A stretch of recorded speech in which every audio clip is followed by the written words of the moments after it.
CMC Vellore was very well known in 1950s itself. Instead of joining CMC Vellore, but you joined Trivandrum Medical College. What could be the reason? I applied to CMC Vellore.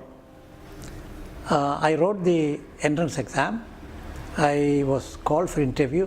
Those days they called double the number of the seats. They had 60 seats. They would call 120 students for interview and take 60 and reject 60.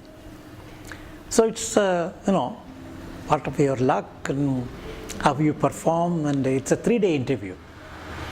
2 group observers will be observing a group of 6, 8, 10 students together. They give us group activities, individual activities. We have to debate a subject, we have to discuss, and we have to maybe build a hut or do a little gardening. And they're watching us. We didn't know what they were watching us about.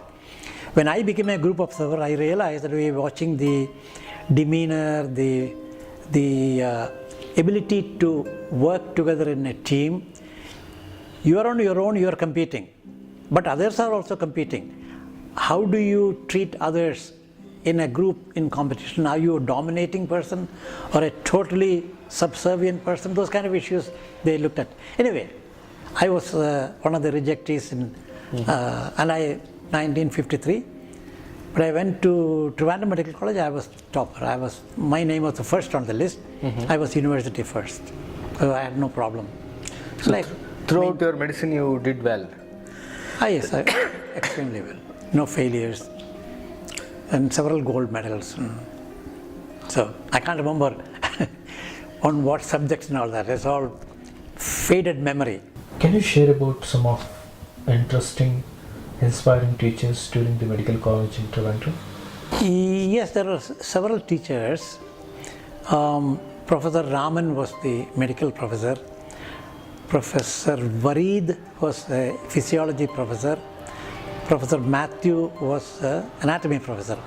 These 3 professors had taught medical colleges in outside Kerala, then came to Kerala to help in the development of this medical college. So they were all very senior persons and very good teachers, inspiring teachers. So they made you learn the subject. These are people whom you can never forget. Then obstetrics and gynecology, there was one Dr. Tamban.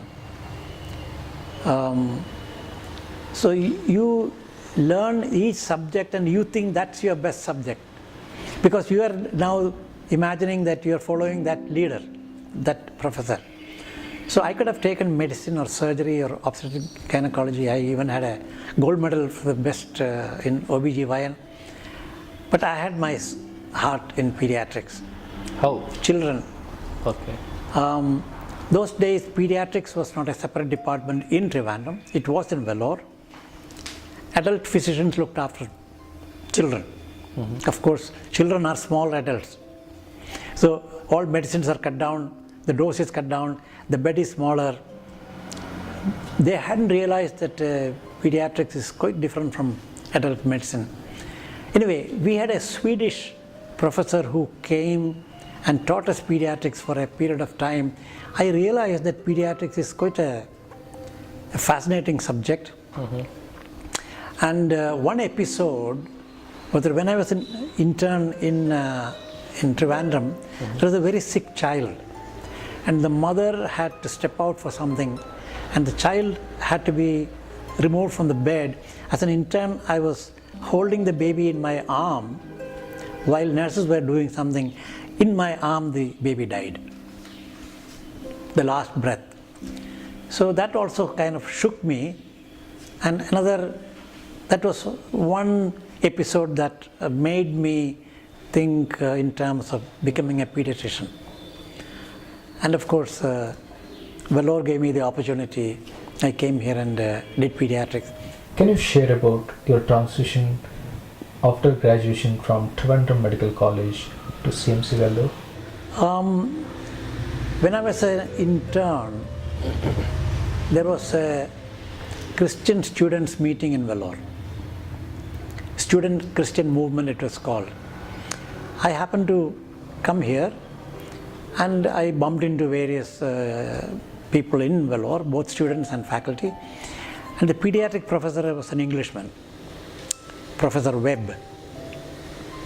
So he, during chatting period, he asked me, what are you going to do after MBBS?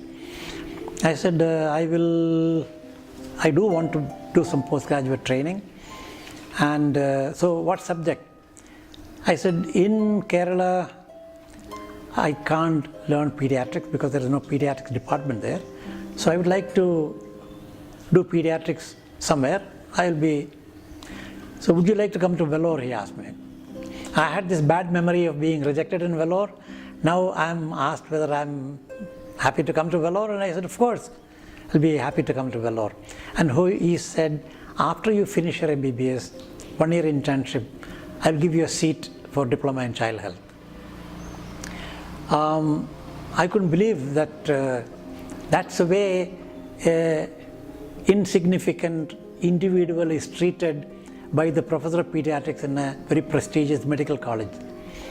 But then later on I realized the lost sheep story in the Bible. Every individual counts.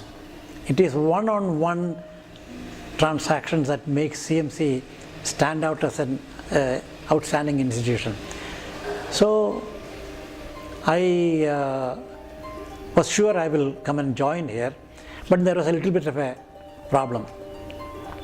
In Trivandrum Medical College, there was a strict rule that whoever graduates from Trivandrum must serve the state for 2 years. So that means I'm stuck for 2 years. But there was a clause that if you get admission to a postgraduate degree, you're exempted from this service obligation. So I wrote to CMC and said, you promised me a postgraduate seat 2 years from today. Can you give it to me in writing so that I can get clearance in Trivandrum Medical College? I wrote to the medical superintendent. And the medical superintendent consulted with the pediatric professor, and lo and behold, I get a letter saying that I am admitted to the class 2 years from that time, and with that I got exemption from the medical college. So I had no problem. I came here, did 1 year of senior residency, it's called, senior house surgeoncy. That is a must for any postgraduate admission. And then I joined pediatrics and never looked back. In pediatrics, acute malnutrition was a very common disease. And I found that acute malnutrition was triggered by 2 diseases, measles and whooping cough. Some children measles, some children whooping cough. And both are known to be diseases with very strong negative nitrogen balance. Most other diseases, you lose a little bit of weight, but you regain it immediately. But these 2 diseases pull down children's weights remarkably. So after this pediatric masters, you continue to practice here, right? After the pediatrics in Vellore, they invited me to join the teaching faculty. So in 1962, they sent me for MRCP training in UK, and from there to United States for training in pediatric infectious diseases.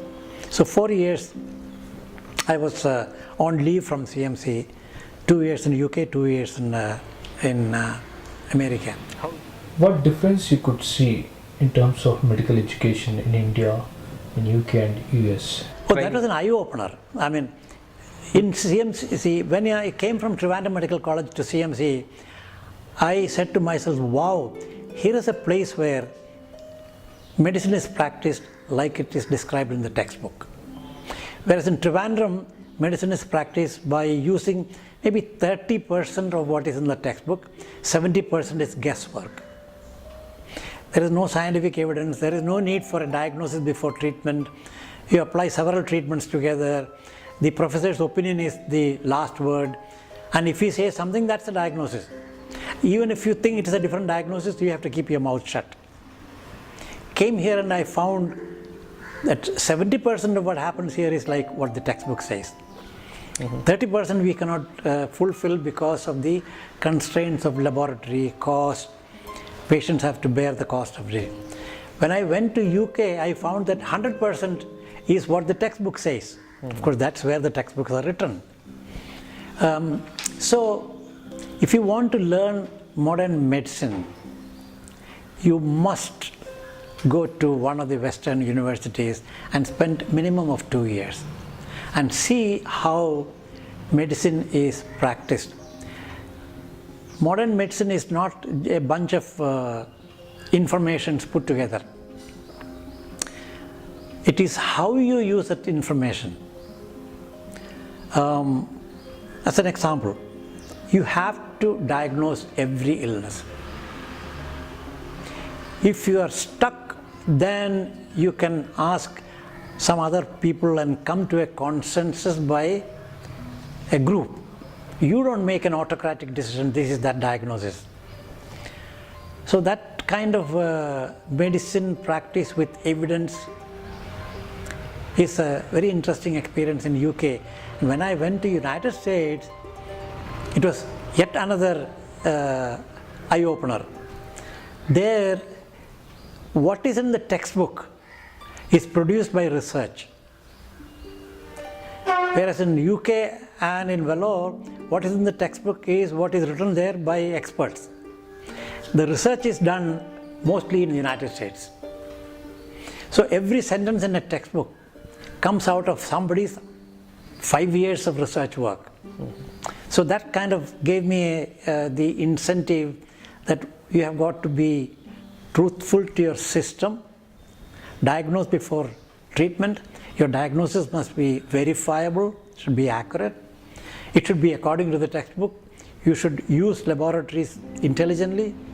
For that you should have laboratories, and then you should research and add to the medical knowledge. Because otherwise you are becoming a traditional practitioner. You learn what is there in the book and you apply that to patients. Modern medicine requires you to think for yourself, develop evidence, diagnose, verify your diagnosis, treat, and show that your treatment actually worked.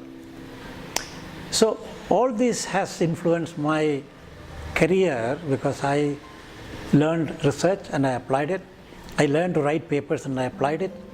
I learned that diagnosis is sacrosanct and I apply it here. And in Vellore it's very easy because that's a norm here. Everybody believes in competent, correct medicine.